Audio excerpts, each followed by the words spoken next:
Le rituel des os des ancêtres. Chapitre 1er. Le sac sacré. La nuit tombait lentement sur la vallée, comme si la terre elle-même ne voulait pas laisser partir le soleil. L'air s'épaississait comme la fumée d'un feu de camp, et tout autour se taisait. Les grillons cessèrent de chanter, les oiseaux se cachèrent dans l'ombre des arbres. Même la rivière semblait ralentir son cours. Seul le cœur de la tribu s'apprêtait à s'éveiller, comme cela n'arrivait qu'une fois tous les quelques mois, lorsque le chaman sortait les os des ancêtres de son sac secret. Ce sac était plus vieux que n'importe quel chef vivant. Sa peau était cousue à partir des peaux de 3 animaux, un bison, un loup et un aigle. On croyait qu'il renfermait 3 forces, la force de la terre, la force de la nuit et la force du ciel. Les coutures du sac étaient nouées avec des fils faits de cheveux humains, offerts par les femmes de la tribu. Personne n'osait y toucher, sauf le chaman. Même le chef s'inclinait lorsque le sac était sorti de la hutte. Le vieux chaman Toka, dont le nom signifiait « celui qui entend de loin », apporta le sac au centre de la clairière, où un feu avait déjà été allumé avec des branches sacrées. La fumée s'élevait droit vers le ciel, comme si le feu savait qu'il ne devait pas se disperser. Les membres de la tribu étaient assis en cercle, enveloppés dans des pots. Leurs visages étaient peints de lignes blanches et rouges, symboles du souffle et du sang. Chacun savait que cette nuit-là, la voie vers les voies des ancêtres s'ouvrirait. L'attente. Avant le rituel, tout le monde respectait des règles strictes. Personne ne disait un mot de trop. Les femmes plaçaient des bols d'eau près du feu afin que les esprits puissent s'abreuver s'ils revenaient des mondes lointains. Les hommes enfoncèrent dans le sol des lances en bois auxquelles étaient attachés des bouquets de genièvre. Les enfants devaient rester silencieux et regarder vers le sol afin de ne pas croiser le regard de ceux qui sortirent du feu. Toka se tint devant le feu. Son visage était sillonné de rides, comme la terre desséchée. Il tenait dans ses mains un tambour recouvert de peau de cerf. Il frappa une fois. Le son roula sur les collines, se répercuta sur les rochers et revint, comme si des voix invisibles répondaient. « Aujourd'hui, nous allons ouvrir la voie, dit le chaman. Aujourd'hui, nos ancêtres et nos mères viendront à nous, et nous entendrons leurs paroles, que les flammes soient notre porte et la fumée notre chemin. » Les gens inclinèrent la tête, et personne ne doutait que cette nuit serait spéciale.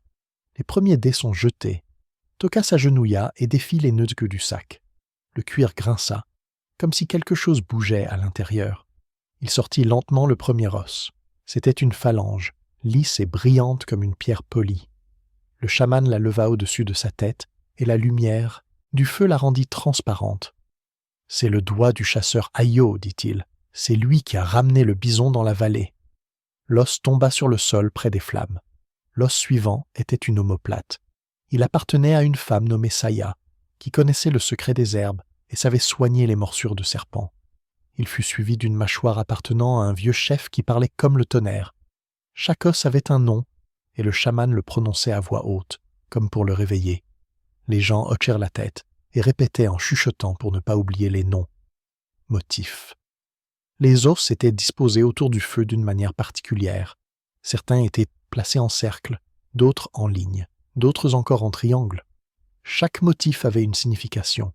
Le cercle symbolisait l'éternité de la lignée, la ligne représentait le chemin, et le triangle l'union de la terre, du ciel et de l'eau. Aujourd'hui, le motif était particulièrement régulier. On aurait dit que les os eux-mêmes savaient où se placer.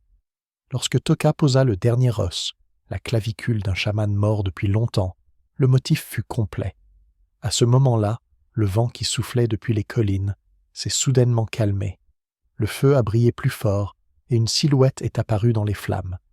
D'abord, c'était une silhouette floue, puis un visage familier à tous.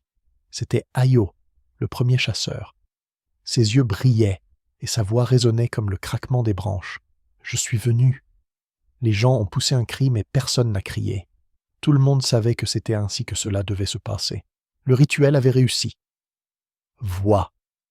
Le feu commença à donner naissance à des images. Les ancêtres apparurent les uns après les autres. Leurs visages étaient enfumés, leurs mains s'étiraient à travers les flammes. Chacun parlait. Certains rappelaient des coutumes oubliées, d'autres mettaient en garde contre les malheurs à venir.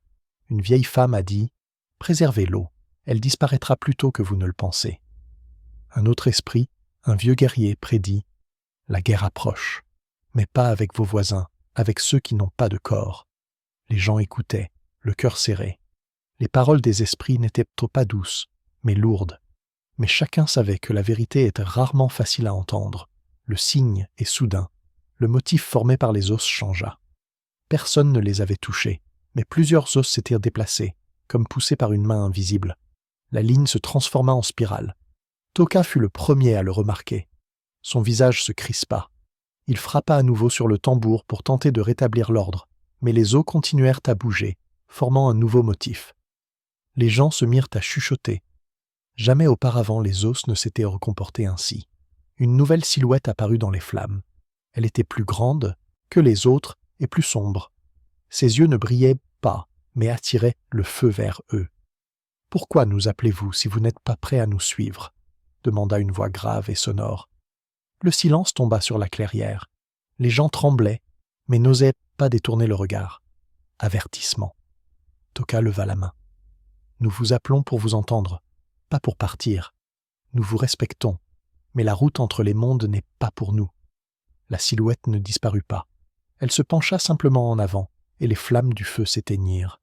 Chaque motif est une porte. Vous avez ouvert celle que vous n'auriez pas dû. Maintenant, c'est à vous de choisir. Soit vous apportez ce que vous avez promis, soit nous le prendrons nous-mêmes. Les gens ne comprenaient pas de quel sacrifice il s'agissait. Mais le chaman savait que les os ne changent jamais de motif par hasard. Cela signifiait qu'une loi avait été enfreinte parmi les vivants et que les ancêtres étaient venus chercher une réponse. Fin de la première nuit. Le rituel a dû être interrompu plus tôt que prévu. Le chaman a rassemblé les os, mais ceux-ci refusaient de rentrer dans le sac. Certains semblaient collés au sol. Ce n'est qu'après de longues prières et chants qu'il a réussi à les remettre en place. Les gens se sont dispersés dans leurs maisons, mais le sommeil ne venait pas. Chacun sentait qu'il s'était passé quelque chose d'inhabituel. Les ancêtres ne se contentaient pas de parler, ils exigeaient, et leur voix résonnait trop près. La lune brillait au-dessus des collines, et sa lumière était froide. On aurait dit que la nuit elle-même écoutait ce que les gens allaient répondre. Chapitre 2. Le rêve qui appelle par son nom. Après cette nuit-là, le silence dans la vallée était différent. Ce n'était plus une simple absence de son, mais la présence de quelque chose qui écoutait. Les gens marchaient doucement, se gardant même de murmurer, car il semblait que le moindre mot pouvait atteindre l'endroit où les os se déplaçaient en spirale. Les enfants ne jouaient pas près du foyer. Les femmes plaçaient des bols d'eau à l'entrée des maisons, pour que les étrangers n'aient pas la gorge sèche s'ils revenaient. Les hommes vérifiaient 2 fois les bottes d'herbe sur leurs lances et rafraîchissaient les bandes de charbon sur leur visage, signe qui empêchait les ombres de trébucher. Le chaman Tokak ne se couchait pas.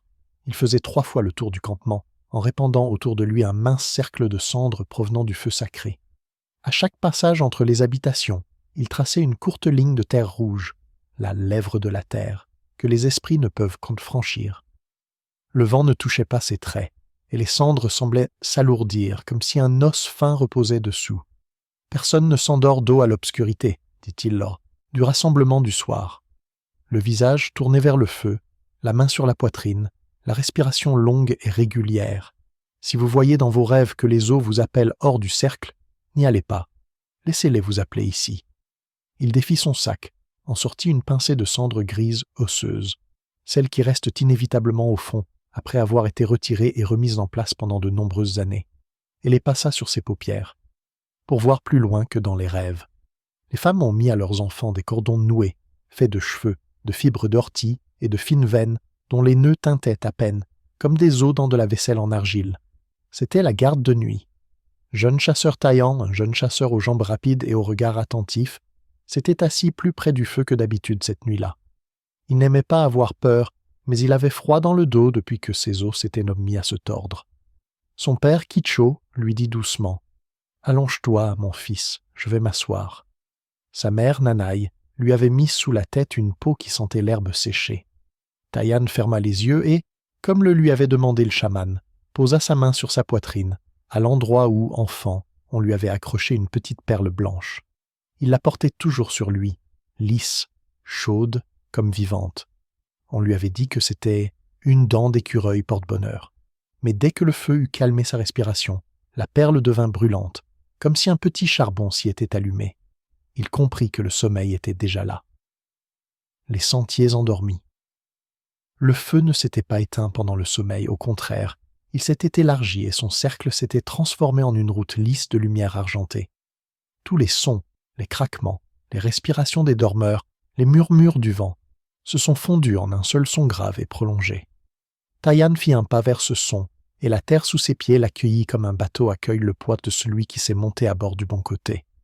Devant lui s'étendait une plaine, mais ce n'était pas leur vallée, c'en était une autre, jonchée de petits objets blancs. Au début, on aurait dit des pierres, mais en se penchant, il vit des phalanges, des dents, des petits os d'oreilles, des omoplates d'oiseaux, des os de queues d'animaux.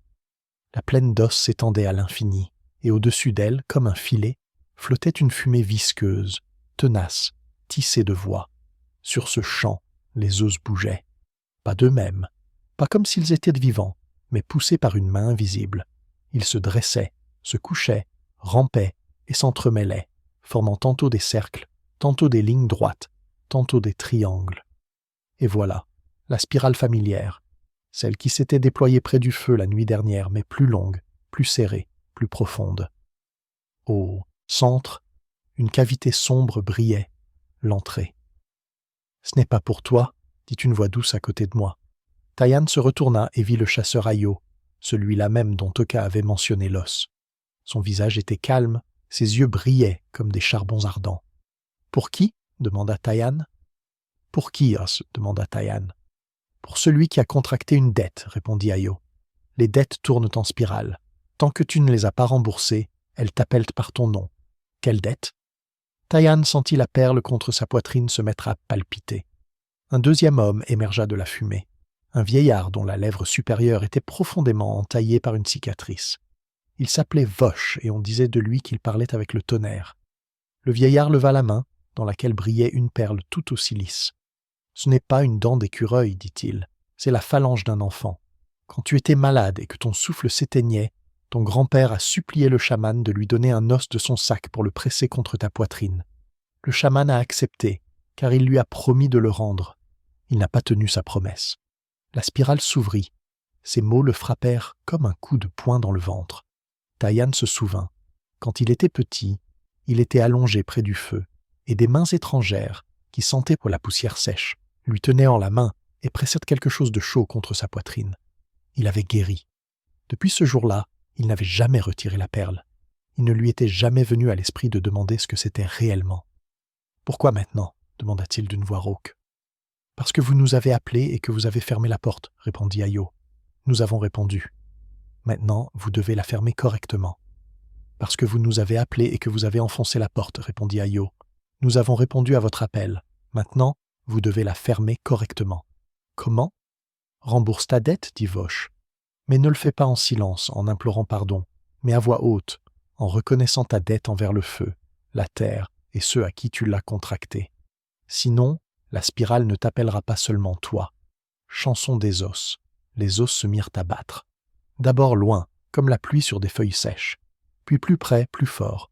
Ce battement prit un rythme, pas chamanique, mais autre, irrégulier, mais clair, comme les pas d'un homme qui a pitié de la terre. 3 autres personnes sont sorties au son de ces battements. Une femme au dos puissant, un garçon aux doigts fins et un vieil homme édenté. Ils étaient flirs les voix des os, et chacun tenait un objet dans ses mains. Un morceau de bol, une plume de corbeau, une poignée d'ocre rouge. « Tu dois apporter 4 choses, dit la femme, du sel de la rivière, pour que l'os se souvienne de l'eau, les cendres de la première étincelle pour que l'os se souvienne de la chaleur, de la résine d'un arbre sombre pour sceller la parole par l'acte, et une plume d'un oiseau sombre pour envoyer le souffle de l'autre côté. Et une 5e chose, ajouta le garçon, son nom complet. Mon nom, c'est le mien, s'étonna Taïan. Tu n'en portes qu'une partie, dit le vieil homme. Le reste, ce sont les pas de tes ancêtres en toi. Porte-les tous. Taïan sentit la perle reprendre vie, se pressant contre sa poitrine. Il essaya de détacher le cordon, et celui-ci se défit tout seul, comme s'il attendait cela depuis des années. L'os blanc apparut dans sa paume et était lourd, lourd comme une minuscule pierre de dette. « Où aller ?» demanda-t-il. Ayo fit un signe de tête en direction de la spirale. « Ce n'est pas là, dit-il. Tu es encore en vie. Va vers la pierre où ils écoutent. Chez vous, On l'appelle la clé de pierre. Pose l'os sur la clé, dis ce que personne n'aime dire, parle du devoir. Alors nous la reprendrons nous-mêmes. Et si je n'y arrive pas à temps, alors la spirale viendra te chercher, répondit calmement Vosh, et elle appellera ceux qui tiennent le moins à leur nom. Le cours des rêves dans le camp. Le sommeil n'épargna pas Taïan. La vieille Oya vit en rêve que ses mains devenaient transparentes et qu'une fine poussière blanche s'écoulait entre ses doigts, comme de la farine d'os. Le garçon Seko voyait qu'il marchait vers la rivière, mais l'eau se retirait, laissant apparaître une colonne vertébrale de poissons qui chantait son nom d'une voix étrangère. La jeune pêcheuse Ina s'approcha de son reflet dans la coupe, mais la coupe avait disparu. À sa place, il y avait un cercle de petites clavicules, et dans chacune d'elles, un œil qui clignait sans paupières. Le matin, tout le monde était aussi fatigué qu'après une dure journée de travail. Même les chiens se comportaient avec prudence, ne se précipitaient pas vers les enfants, mais s'asseyaient à côté d'eux, regardant dans la même direction que les adultes, vers l'ouest où se dressait le noir rocher de pierre. Toka écoutait les récits sans interrompre. Il n'était pas surpris, il assemblait plutôt ce qu'il entendait comme on assemble les pièces d'un puzzle. Lorsque Taïan prit la parole, le chaman se pencha en avant et ses yeux ressemblèrent à 2 cailloux sombres dans l'eau. « Tu ne portes pas une amulette, dit-il enfin. Tu portes une partie étrangère qui t'a été prêtée. C'est cela, la porte ouverte. »« Pourquoi ne m'a-t-on rien dit ?» demanda Taïan, et sa voix n'était pas empreinte de reproche, mais de fatigue. « Parce que nous avions peur, » répondit honnêtement le chaman. « Ton grand-père m'a supplié de te donner l'os, en promettant de le rendre dès que tu serais plus fort. Tu es plus fort maintenant. »« Parce que nous avions peur, » répondit honnêtement le chaman. « Ton grand-père m'avait demandé l'os en promettant de le rendre dès que tu serais guéri. Tu es guéri, il est mort. J'ai repoussé le moment de te rendre l'os, jusqu'à ce que vous cassiez vous-même la porte. Et maintenant, nous remboursons 2 dettes à la fois, la tienne et la mienne. » Préparation du voyage. Les mots du chaman résonnaient comme des jalons. Les femmes apportèrent du sel, non pas sous forme de cristaux, mais sous forme d'une poudre blanche, fine comme de la farine, le sel de la rivière, que l'on récolte là où l'eau se retire des berges et laisse des langues sèches. Les anciens ont griffonné sur l'écorce un bref souvenir du premier feu, les cendres de la première étincelle. Les garçons coururent vers les souches de saule noire et rapportèrent de la résine, visqueuse et odorante comme la nuit. Le chasseur Tei arracha d'une branche sèche une plume de corbeau, noire avec une nuance de bleu, comme l'eau avant l'orage. « Ton nom » rappela le chaman. « Ton nom complet. » Taïan restait silencieux. On n'invente pas son nom complet. On le reprend à ceux qui étaient avant toi. Le chaman commença à énumérer « Fils de Kisho et Nanaï, petit-fils de Vossi et Ira, de la lignée Ayo, de la maison qui écoute l'eau. » Chaque partie tombait comme une pierre dans un gué. Lorsque Toka se tut, Taïan ajouta « Celui qui ramène l'os. » C'était nouveau, mais honnête. « Tu es prêt maintenant, dit le chaman. Mais n'y allons pas tout de suite. La route est moins bonne pendant la journée. Attendons le coucher du soleil. Le soleil est un bon témoin quand il faiblit. Les signes du jour. La journée n'avançait pas. Le temps s'écoulait lentement, comme de la résine. Les oiseaux ne se posaient pas sur Kamenikluch, alors qu'ils l'aimaient tant auparavant. Les ombres étroites des habitations étaient plus courtes que d'habitude, comme si le soleil était poussé vers le milieu du ciel. Personne ne s'éloignait. Même l'eau pour la bouillie était apportée d'un étang voisin. Sur le seuil d'une hutte d'enfants, on trouva une chose étrange. Un squelette de poisson soigneusement disposé, propre comme un os bouilli. « Ce n'est pas nous », dirent les femmes, et personne n'eut besoin de préciser « nous, les humains ». Vers midi, le vent apporta une odeur de poussière ancienne, celle qui reste dans les ballots que l'on ouvre rarement. Tokak sortit le sac de ses ancêtres au soleil, sans l'ouvrir, et le posa près du foyer. Une poussière blanche à peine visible s'échappa des coutures en cuir. Le chaman passa son doigt dessus, et ses doigts devinrent blancs jusqu'aux jointures. « Il ne faut pas se précipiter, dit-il. Mais il ne faut pas tarder non plus. Quand la poussière tombe d'elle-même, il est déjà trop tard. » Il chargea 3 femmes de tresser une tresse de voyage, une fine corde faite de cheveux et d'herbes qui permettait de garder le pas. Elle devait être guidée par 3 personnes, le chaman, Taïan et le chasseur silencieux Teki, celui qui savait poser le pied là où on ne le voyait pas.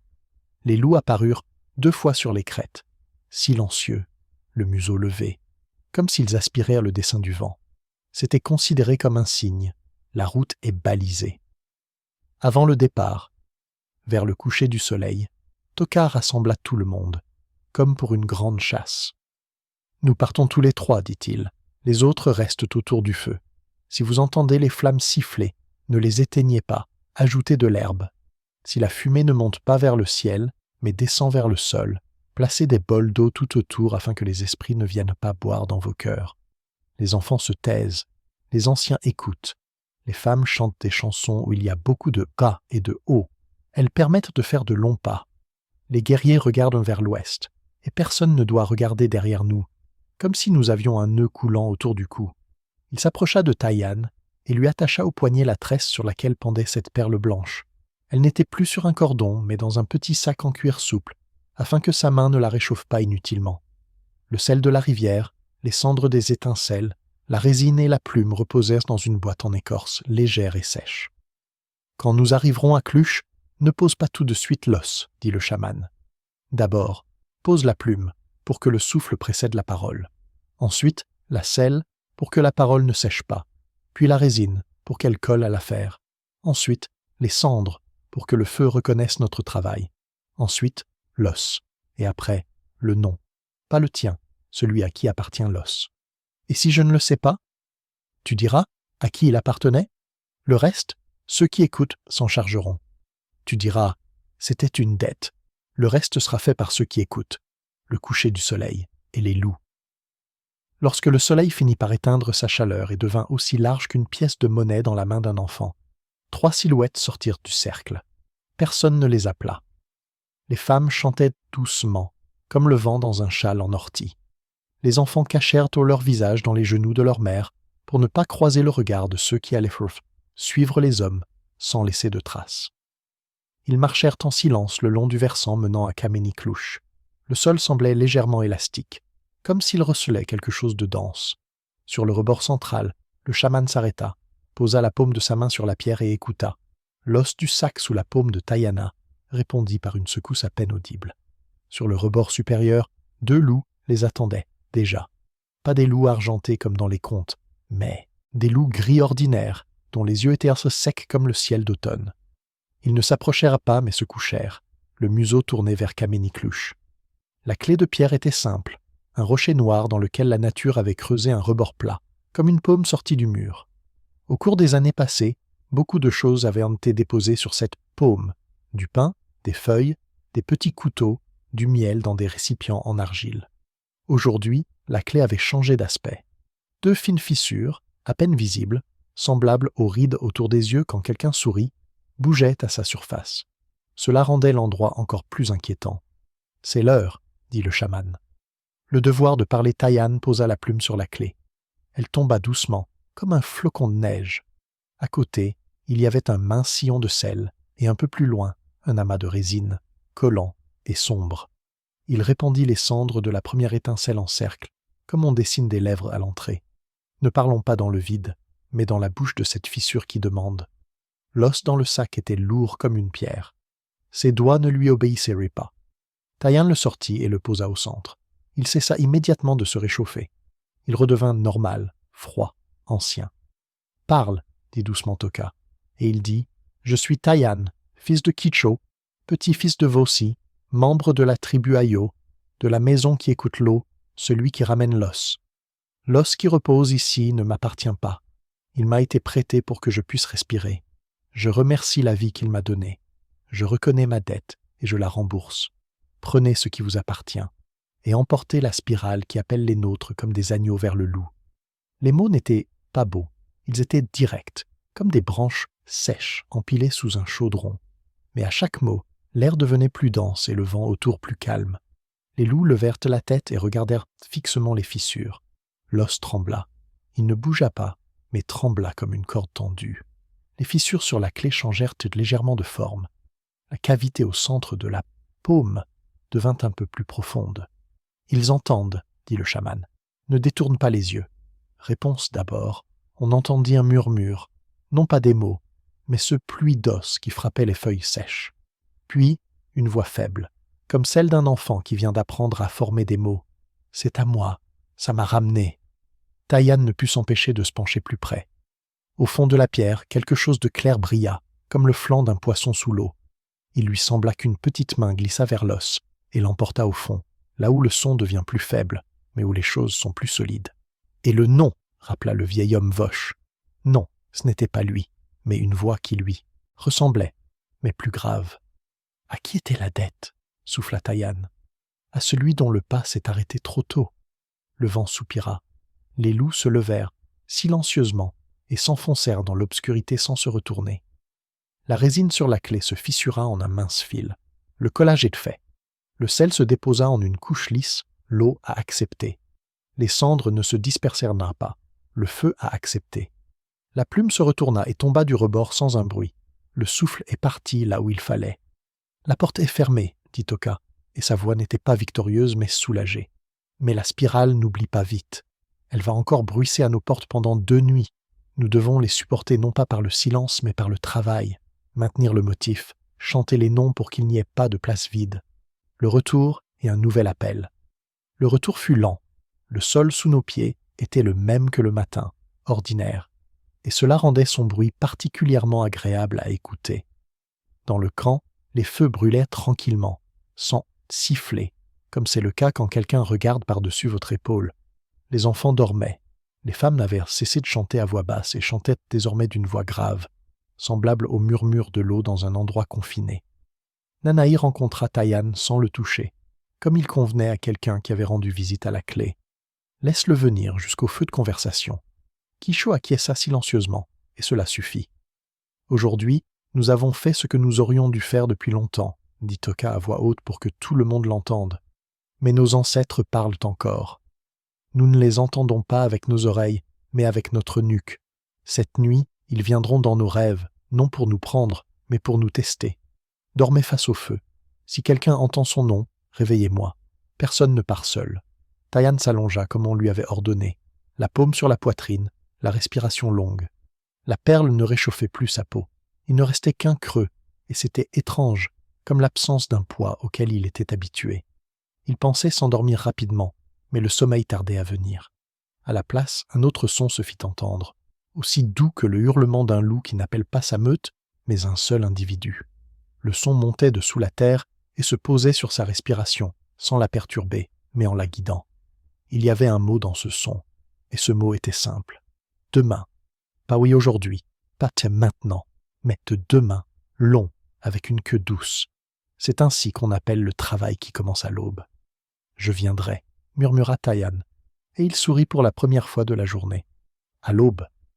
Avant les premières lueurs du jour, les gens se rassemblèrent à nouveau autour du feu. Beaucoup n'avaient pas dormi de la nuit. Les femmes apportèrent l'eau, les hommes des branches fraîches, les anciens des histoires, une phrase chacun pour former un recueil.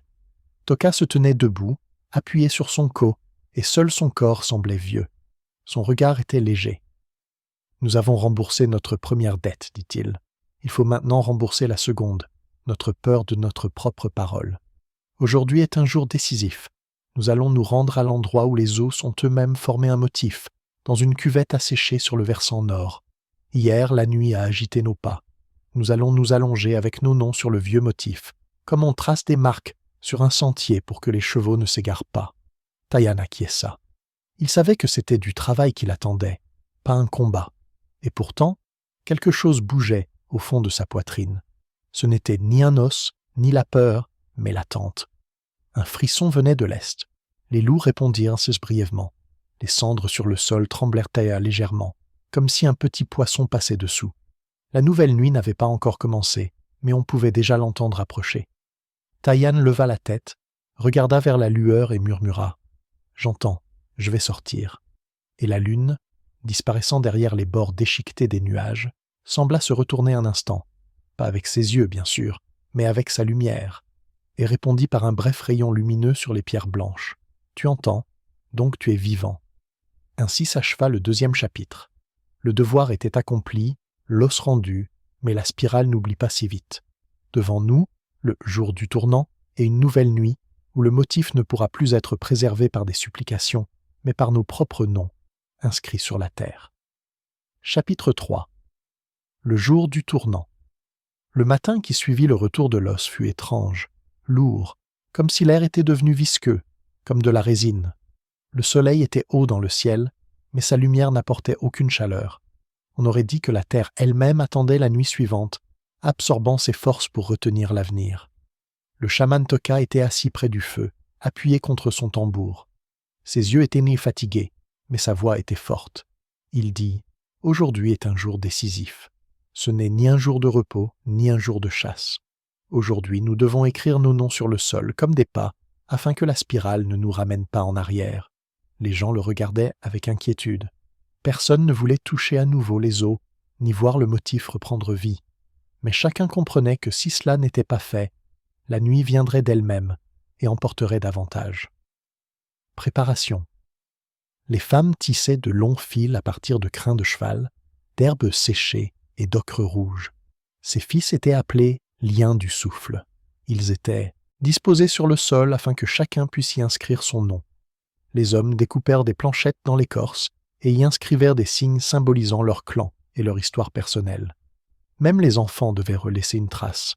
On recouvrait leurs paumes d'argile blanche et on les pressait contre les pierres près du feu. Tayan, un jeune chasseur, ne quittait pas le chaman d'une semelle. Ses yeux se souvenaient encore de la spirale et des voix de ses ancêtres. Il tenait un petit sac vide dans lequel se trouvait autrefois un os et ne savait pas quoi faire de ce vide. « Laisse le vide, dit Toka. Le vide est aussi un signe, que les ancêtres voient que nous avons remboursé notre dette. » Le chemin vers la coupe. Vers midi, la tribu se mit en route vers le versant nord, où se trouvait autrefois un lac asséché. On racontait que la pluie s'y accumulait autrefois et que l'eau reflétait tous ceux qui la regardaient. Lorsque le lac s'assécha, il resta au fond des lignes blanches ressemblant aux os d'un animal géant. C'est là que, la nuit, les os bougeaient d'eux-mêmes. La route était silencieuse. Personne ne chantait, personne ne riait. Même les enfants ne pleuraient pas, comme s'ils comprenaient que le bruit pouvait attirer des oreilles indiscrètes. Les chiens marchaient hochés devant et derrière, remuant la queue avec méfiance. À plusieurs reprises, ils s'arrêtèrent et grognèrent en direction de la forêt, mais personne n'apparut. Lorsque la tribu arriva à la cuvette, le soleil était directement au-dessus d'elle. Les lignes blanches au fond brillaient comme si de l'eau coulait encore à l'intérieur, motif des noms. Le chaman leva les mains et dit « C'est ici que nous inscrirons nos noms. Chaque nom deviendra une pierre dans le motif, et le motif fermera la porte qui s'est ouverte hier. » Il commença le premier. Il prit une planchette sur laquelle était gravé le symbole d'un tambour et la posa au centre du bol. À côté, il déposa un fil de souffle entrelacé avec ses cheveux. Puis, les autres ont suivi. L'un après l'autre, les gens ont déposé leurs planchettes, leurs fils, leurs empreintes de paume. Les femmes apportèrent de petites figurines en argile, les hommes des pointes de flèches, les enfants des cailloux ramassés près de la rivière. Chaque objet était le symbole d'un nom. Tayan se leva le dernier. Il sortit un petit sac vide et le posa à côté des autres noms. Ses doigts tremblaient, mais il dit à voix haute « C'est le vide laissé par un os rendu. Qu'il soit mon nom ici. » Le mouvement de la terre. Lorsque le dernier objet fut posé dans le motif, la terre trembla. Les lignes blanches au fond du bol brillèrent un plus fort, et le motif commença à s'assembler tout seul. Les planchettes et les pierres se déplacèrent. Les fils s'entremêlèrent. Les gens reculèrent, mais le chaman leva son tambour et le frappa 3 fois. « N'ayez pas peur. C'est la terre qui accueille nos noms. » Et en effet, le motif s'était figé. Il ressemblait désormais à un immense réseau tissé de lumière et d'ombre. Mais au centre apparut une tache sombre, comme un gouffre. Un murmure s'éleva de cette tache. Des voix sans corps. « Vous vous êtes présentés, dit le murmure. Mais parmi vous, certains cachent leur nom. Où est-il » Les gens se regardèrent. Personne ne voulait avouer. Alors, des silhouettes sortirent de l'obscurité. Elles ressemblaient à des êtres humains, mais elles n'avaient pas de visage. Leur corps était fait d'eau fumant, et leurs yeux étaient des cavités vides. « Ce sont ceux qui ont perdu leur nom autrefois, » murmura le chaman. « Leurs âmes errent jusqu'à ce que nous leur donnions un nom. » Les silhouettes commencèrent à s'approcher. Leurs pas étaient silencieux, mais chacun sentait le sol se refroidir sous ses pieds. Décision. Le chaman se plaça devant. « Je vais les nommer, » dit-il. « Je garde la mémoire. » Il commença à énumérer les noms oubliés, ceux des vieux guerriers, des femmes, des enfants disparus sans laisser de traces. À chaque nom, l'une des silhouettes disparaissait, se dissolvant dans l'air.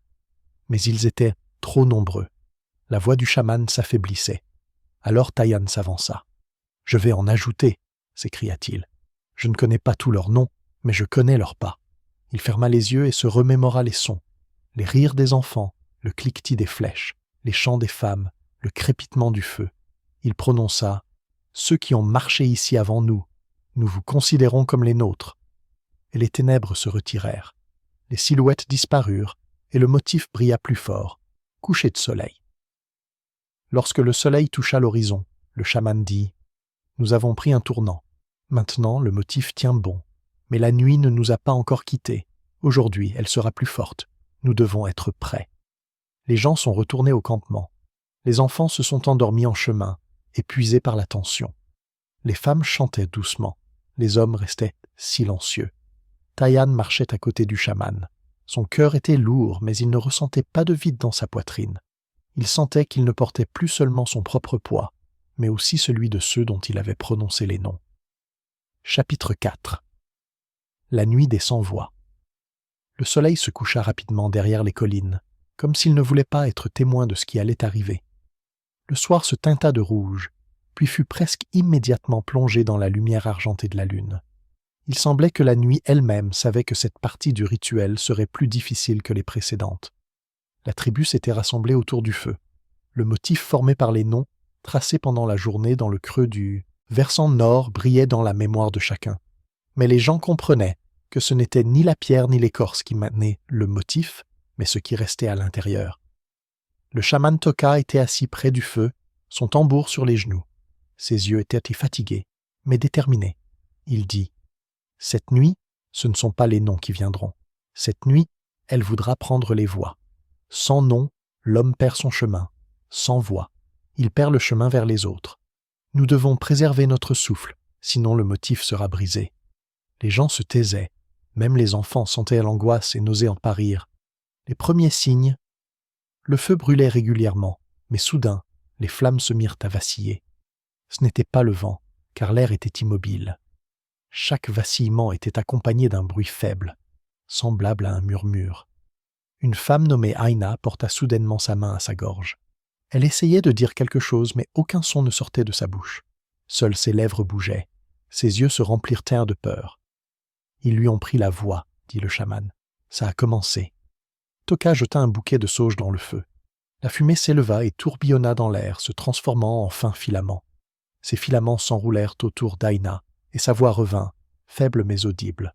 Elle pleura de soulagement. Les ombres sans voix. Au même instant, des silhouettes commencèrent à émerger de l'obscurité. Elles ressemblaient à des êtres humains, mais leurs bouches étaient à ligne cousue avec des aiguilles en os. Cela les rendait lentes, mais sûres dans leurs mouvements. Leurs yeux brillaient d'un éclat vide. « Ce sont les sans-voix, » dit le chaman. « Ceux qui ont perdu leur souffle autrefois. Ils cherchent de nouvelles voies pour se remplir. » Les ombres se déplaçaient vers le cercle. Le feu de joie éclairait leur corps, et les gens virent que des os blancs sortèrent de leur poitrine, comme des branches, et qu'ils bougeaient comme s'ils cherchaient à respirer. Chanson sans parole. Taïan, un jeune chasseur, sentit un frisson lui parcourir la gorge, comme si une main invisible essayait de lui arracher la voix. Il agrippa le cordon sur sa poitrine, là où se trouvait autrefois un os, et murmura « Je ne le donnerai pas ». Mais les mots restèrent coincés dans sa gorge. Il ouvrit la bouche et comprit que sa voix avait disparu.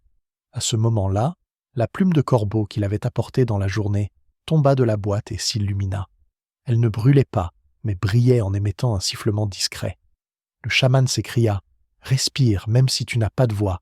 La plume chantera pour toi. » Taïan inspira profondément et expira, et la plume se mit à chanter. Son sifflement délicat se mêla à la fumée du feu, se transformant en un chant sans parole. Les voix dans le tambour. Le chaman frappa le tambour, mais le son n'était pas habituel. Au lieu d'un grondement sourd, des dizaines de voix retentirent, comme si des gens vivaient dans la peau du tambour. C'étaient les voix des ancêtres. Elles remplirent le cercle et les ombres se mirent à vaciller. Inspirés par ce phénomène, les gens se mirent à chanter chacun à leur manière. Certains avaient une voix forte, d'autres une voix faible, mais même les râles et les murmures faisaient partie du motif. Même les enfants prononçaient des sons simples. « Ah » et « Ouh » et ces sons formèrent un mur contre ceux qui n'avaient pas de voix. Une lutte acharnée. Les ombres ne se rendaient pas. Elles se précipitèrent vers le feu, retirant les branches d'os de leur poitrine. Ces branches s'étirèrent vers la gorge des hommes pour leur arracher le souffle. Un homme, un jeune guerrier, tomba à terre. Sa voix était déjà aspirée par l'ombre, mais Aïna, la femme qui avait été la première à perdre la voix, se trouvait à proximité. Elle pressa sa paume contre sa gorge et se mit à chanter. Sa voix était faible, mais elle repoussa l'os étranger vers l'extérieur. L'ombre hurla silencieusement et recula.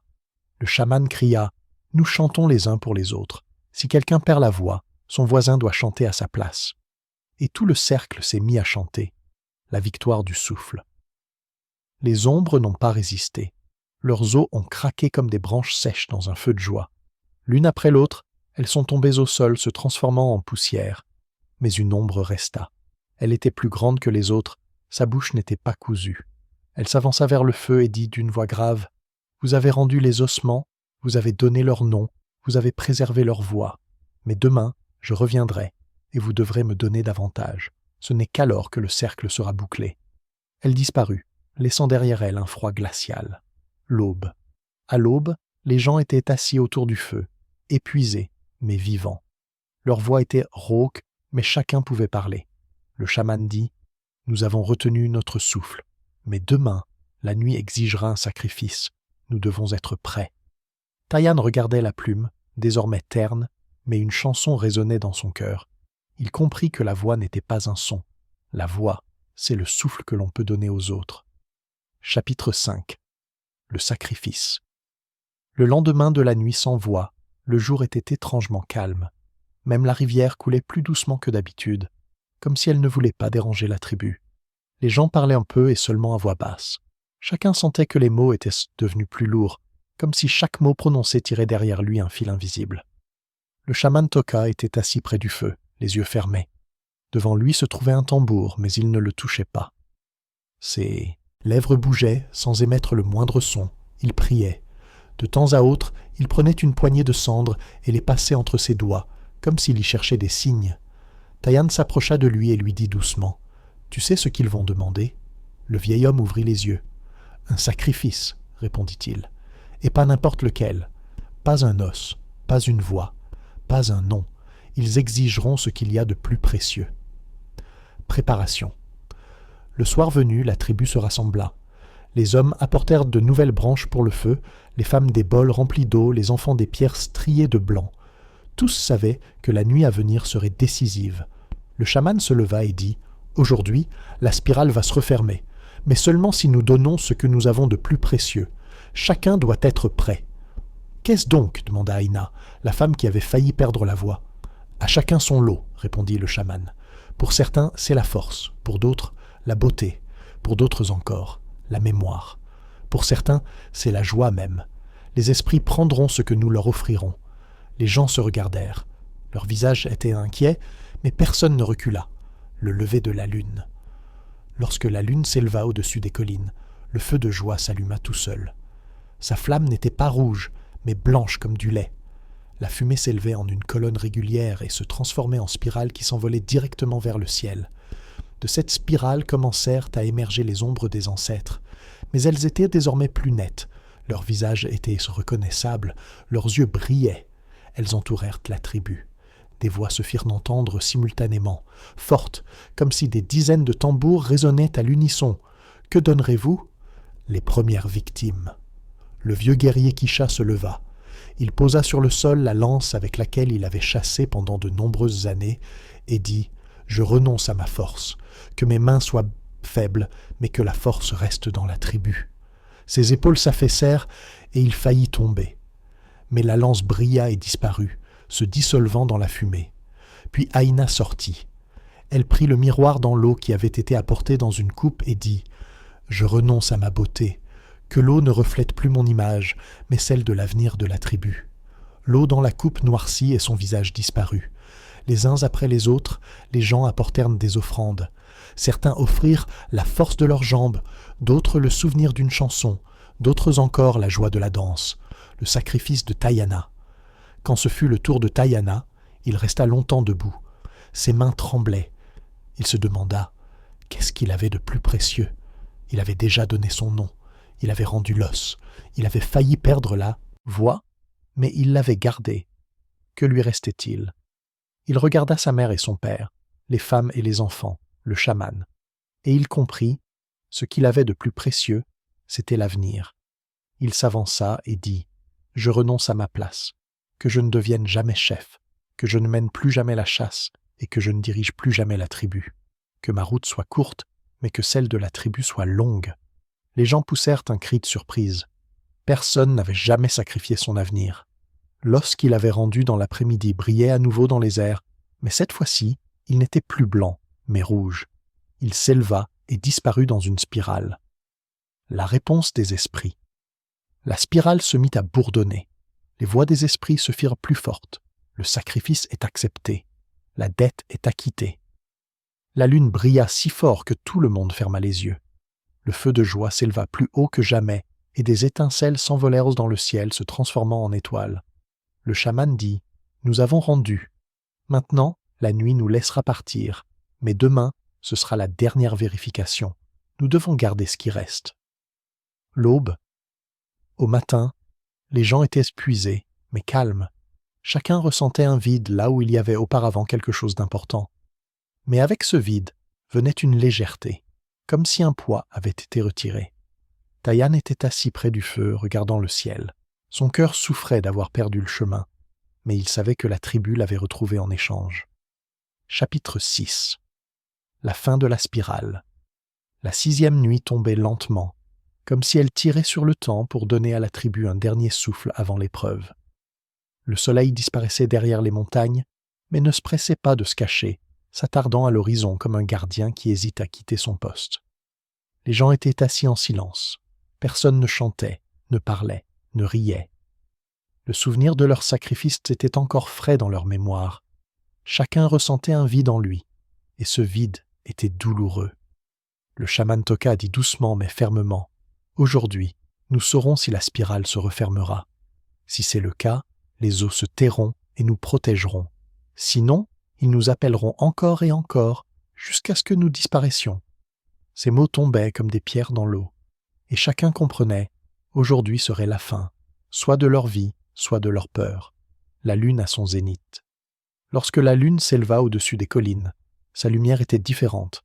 Elle n'était ni blanche ni argentée, mais chaude, comme si elle brûlait du même feu que le cœur du feu de joie.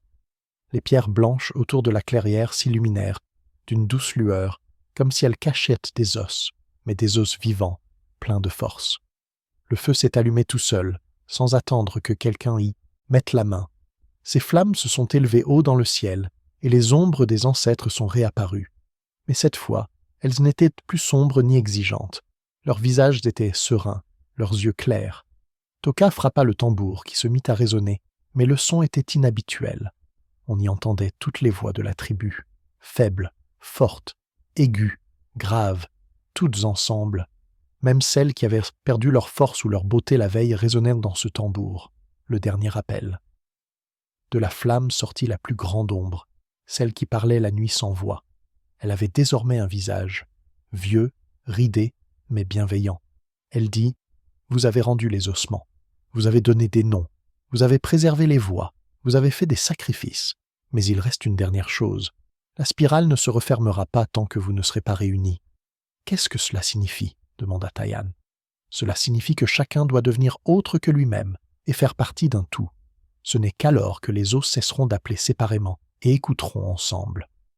Cela signifie que chacun doit devenir non pas lui-même, mais une partie d'un tout. Ce n'est qu'alors que les os cesseront d'appeler séparément et écouteront ensemble.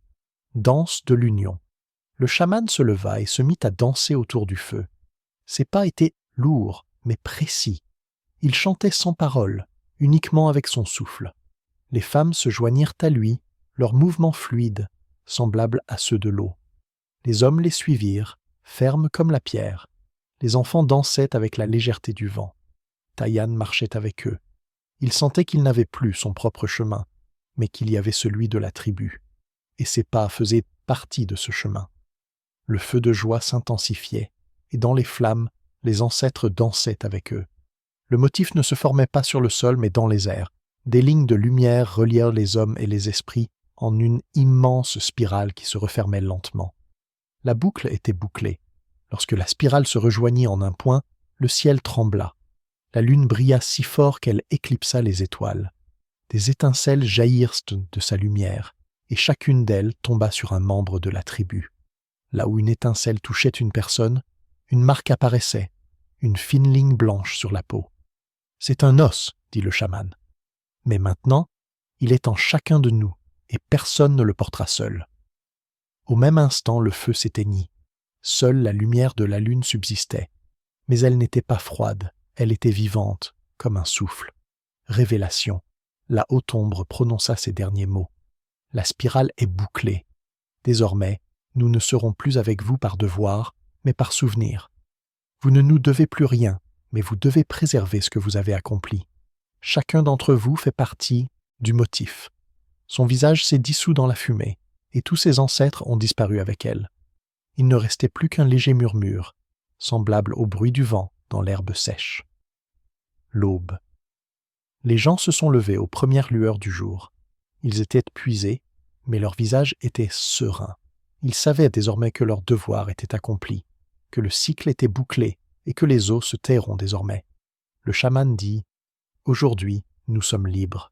Mais souvenez-vous, la liberté ne signifie pas oublier. À chaque pleine lune, nous nous réunirons pour chanter et danser afin que le motif ne se désagrège pas. » Les gens acquiescèrent. Les enfants rirent, pour la première fois depuis des jours. Les femmes souriaient. Les hommes redressèrent les épaules. Seul Taïan restait assis en silence. Son chemin lui avait été donné. Mais il ne ressentait aucune douleur. Il comprenait que son chemin faisait désormais partie du grand chemin de la tribu. Il leva les yeux vers le ciel et dit « Que mes pas soient inscrits dans les vôtres. » Et à ce moment-là, un hurlement de loup retentit dans la forêt. Mais ce n'était pas un hurlement de détresse, mais un chant profond et prolongé, comme le signe que la spirale s'était vraiment refermée.